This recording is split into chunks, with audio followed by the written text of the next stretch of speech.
Do you want to learn how to operate a forklift? Well, my name's Tristan and I'm here to show you just that.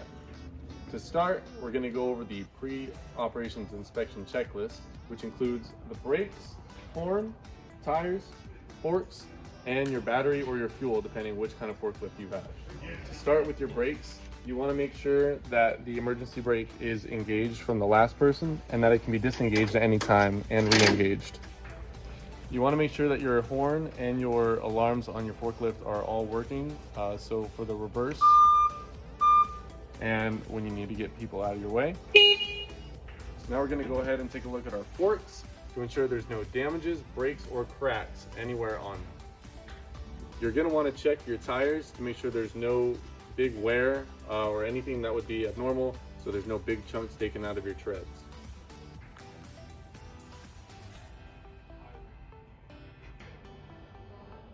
Lastly, we're going to check our battery level, which in this case is on this screen, to make sure it's fully charged before operation. For any fuel forklifts, you're going to have a gauge on your dash. Just make sure it's not almost empty before you start your work. That way you don't run out in the middle. Now that we've gone over the pre-inspection checklist, let's dive into the full operations and rules of a forklift. Make sure when you're on the TSMC job site and you're operating any machinery at all, that you have all of your proper PPE on.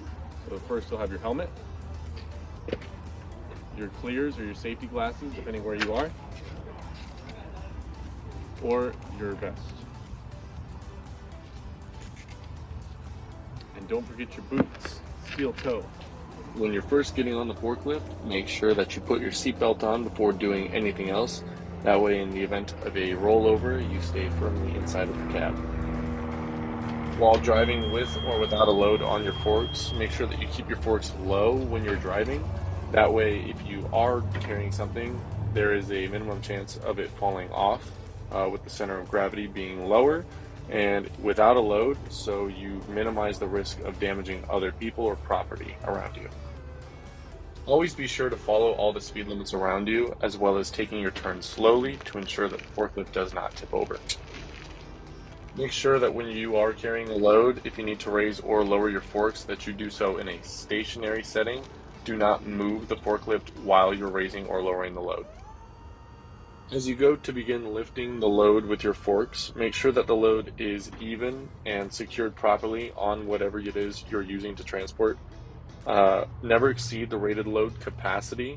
Make sure it is within whatever machinery you are using's rated guide, and lift only when the area around you is clear of debris and personnel, so you are doing so safely. It's always good to make sure that when you're backing up, you always keep your hands inside of the vehicle and you don't put your hands on the outside bar.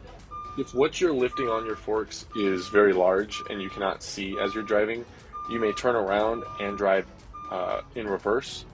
That way you can still see, but operate the forklift safely with whatever it is you're carrying. Remember, when you're operating a forklift or any machinery for that matter, that pedestrians always have the right of way around you. If someone's passing in front of you as you're working, let them go first, so they may do so safely so you don't hit them. Always use your horn at any intersections or blind corners. You never know if someone is around that you might not see initially. It's always good to have a spotter as well around you. That way they can see things that you might not. Never let anybody be a passenger in any way on your forklift. It is a one-person rig. It is only allowed for one person. Don't let anyone stand underneath any loads that you're carrying or under your forks if you lift them higher. And never use your forklift to lift anybody. You cannot stand on your forks and you cannot elevate them, even if it helps getting somewhere that might be hard to reach. Make sure you never talk on the phone while you're operating a forklift.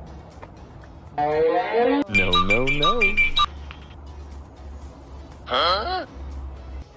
Before operating any forklift, all operators must be trained and certified and be recertified every 3 years. That certification must be reviewed by the TSMC sponsor. When using a forklift or a pallet jack, ensure your forks and the pallet are lined up square and proceed to enter that pallet.